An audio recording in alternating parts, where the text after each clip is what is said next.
Time there's a high-profile racist incident in America, we all huddle together to assure ourselves that at least we are not racist. I know what's in my heart, and I know that I don't think anyone is different, better, or worse based on the color of their skin, but I feel like there is nothing any of us can say right now without being judged.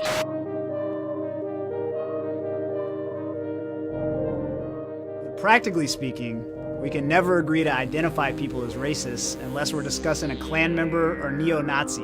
Both of these definitions are inadequate. If no one is actually a racist, no one is responsible.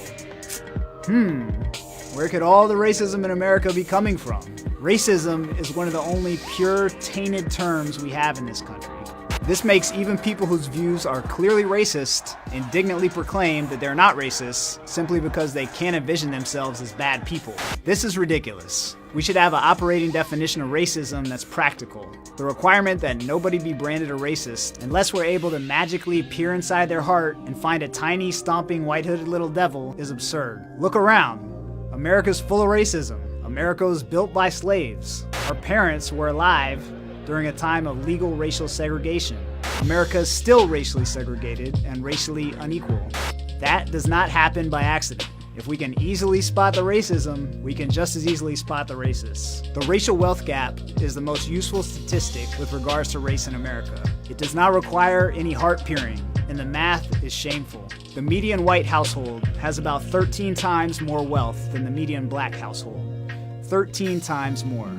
That's what happens when you enslave a group of people, profit off their labor for hundreds of years, legally disenfranchise and oppress them for another century or so, and fail to do anything meaningful to rectify the outcome of all that.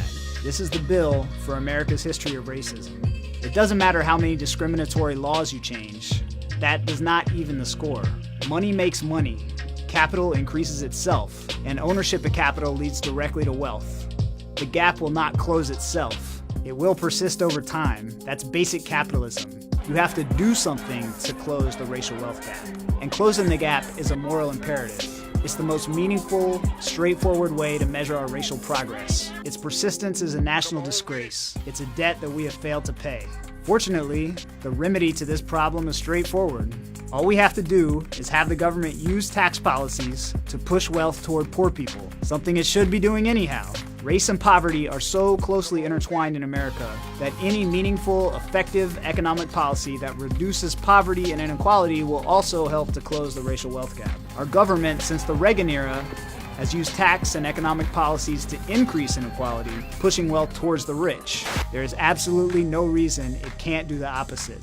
White America stole Black America's wealth, and we still have it. We need to give it back. That's kindergarten level fairness. If you're not at the very least voting to move towards that goal, you are in effect supporting racism. That is what a racist does, and that is what a racist is.